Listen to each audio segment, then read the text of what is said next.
Menlu Rusia belak-belakan ungkap tujuan Putin di Ukraina. Jumlah pihak masih bertanya-tanya apa sebenarnya tujuan Rusia menginvasi Ukraina. Sebelumnya disebut tujuan serangan ini adalah karena keinginan Ukraina untuk bergabung dengan NATO.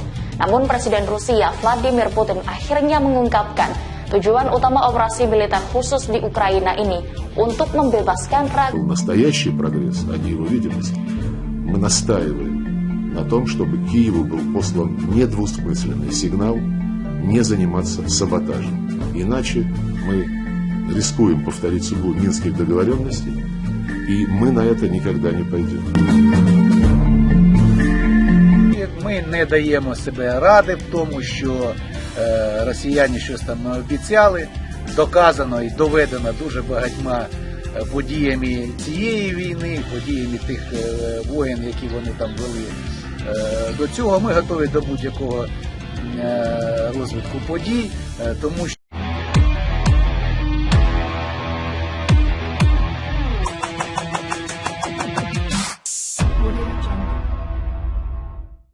Menteri Luar Negeri Menlu Rusia Sergei Lavrov buka suara terkait rencana Moskow selanjutnya dalam serangan ke Ukraina.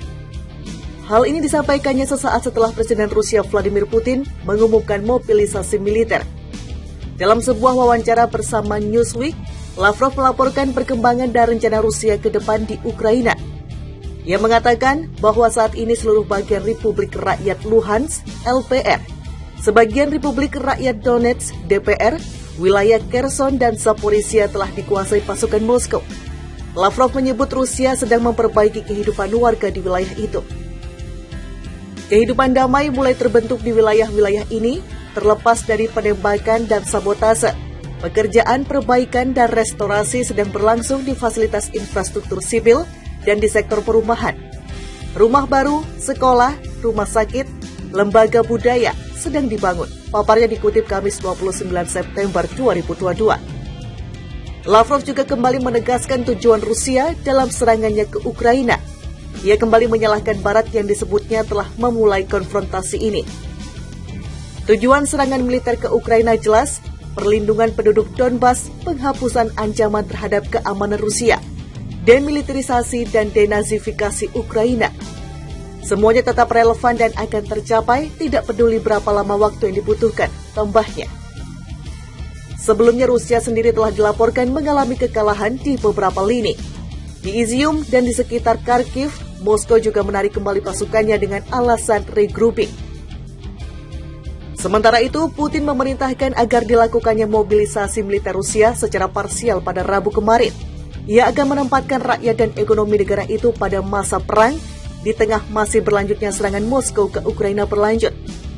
Menteri Pertahanan Sergei Shoigu menyebut bahwa salah satu bagian penting yang akan dilaksanakan dalam pemerintahan itu adalah memanggil 300.000 tentara cadangan untuk bertugas dalam konflik dengan Ukraina. Putin semakin menggila, Uni Eropa siap jatuhkan bom baru. Keputusan Presiden Rusia Vladimir Putin memerintahkan mobilisasi perang pertama negara itu sejak Perang Dunia Kedua untuk bertempur di Ukraina bakal berlanjut panjang. Uni Eropa menyiapkan sanksi baru. Sebanyak 27 menteri luar negeri blok itu tengah berada di New York untuk menghadiri pertemuan tahunan para pemimpin dunia di PBB. Kepala Kebijakan Luar Negeri Uni Eropa Josep Borrell mengatakan pengumuman Putin yang termasuk langkah untuk mencaplok petak wilayah Ukraina dan ancaman untuk menggunakan senjata nuklir untuk membela Rusia menunjukkan kepanikan dan keputusasaan. Sudah jelas bahwa Putin berusaha menghancurkan Ukraina, kata Borrell kepada wartawan dilansir Reuters Kamis 22 September 2022.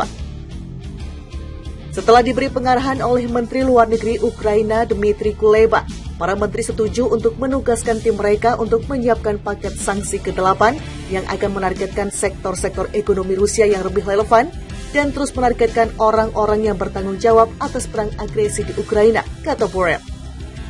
Para menteri Uni Eropa akan mengadakan pertemuan formal berikutnya pada pertengahan Oktober ketika paket sanksi dapat diformalkan. Para menteri juga setuju untuk meningkatkan pasukan senjata ke Ukraina. Borrell menolak untuk memberikan rincian lebih lanjut tentang jenis sanksi atau dukungan militer, tetapi mengatakan dia yakin akan ada dukungan bulat di dalam blok untuk langkah-langkah baru. Berbicara dalam sebuah wawancara dengan Reuters, Menteri Luar Negeri Estonia, Urmas Reinsalu, mengatakan Putin berusaha untuk menakut-nakuti dan memecah belah Barat. Tetapi komentar terakhirnya adalah momen yang mengubah permainan.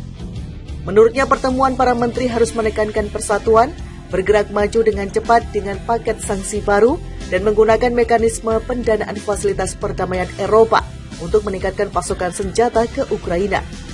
Kami juga harus mengatakan komitmen tanggung jawab hukum. Para viewers di Kremlin tidak boleh menganggap remeh bahwa pertanggungjawaban mereka atas perang genosida harus dianggap enteng, katanya. Namun menjaga persatuan di antara 27 negara untuk paket sanksi mungkin akan rumit di tengah krisis pasokan energi yang menghantam blok tersebut dengan keras. Hungaria misalnya pada Selasa menolak gagasan itu. Sekarang berbeda, kata Reinsalu. Ada pepatah dalam penerbangan bahwa peraturan ditulis dengan darah korban bencana udara. Semua paket sanksi ditulis dengan darah dan kekejaman yang dilakukan Rusia. Menteri Luar Negeri Belorusia Sergei Lavrov buka suara terkait rencana Moskow selanjutnya dalam serangan ke Ukraina. Hal ini disampaikannya sesaat setelah Presiden Rusia Vladimir Putin mengumumkan mobilisasi militer.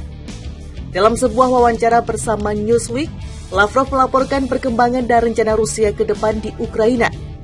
Ia mengatakan bahwa saat ini seluruh bagian Republik Rakyat Luhansk, LPR, sebagian Republik Rakyat Donetsk, DPR, wilayah Kherson dan Zaporizhia telah dikuasai pasukan Moskow. Lavrov menyebut Rusia sedang memperbaiki kehidupan warga di wilayah itu. Kehidupan damai mulai terbentuk di wilayah-wilayah ini, terlepas dari penembakan dan sabotase. Pekerjaan perbaikan dan restorasi sedang berlangsung di fasilitas infrastruktur sipil dan di sektor perumahan. Rumah baru, sekolah, rumah sakit, lembaga budaya sedang dibangun. Paparnya dikutip Kamis 29 September 2022. Lavrov juga kembali menegaskan tujuan Rusia dalam serangannya ke Ukraina. Ia kembali menyalahkan Barat yang disebutnya telah memulai konfrontasi ini. Tujuan serangan militer ke Ukraina jelas, perlindungan penduduk Donbas, penghapusan ancaman terhadap keamanan Rusia, demilitarisasi dan denazifikasi Ukraina. Semuanya tetap relevan dan akan tercapai, tidak peduli berapa lama waktu yang dibutuhkan, tambahnya. Sebelumnya Rusia sendiri telah dilaporkan mengalami kekalahan di beberapa lini. Di Izium dan di sekitar Kharkiv, Moskow juga menarik kembali pasukannya dengan alasan regrouping. Sementara itu, Putin memerintahkan agar dilakukannya mobilisasi militer Rusia secara parsial pada Rabu kemarin. Ia akan menempatkan rakyat dan ekonomi negara itu pada masa perang di tengah masih berlanjutnya serangan Moskow ke Ukraina berlanjut. Menteri Pertahanan Sergei Shoigu menyebut bahwa salah satu bagian penting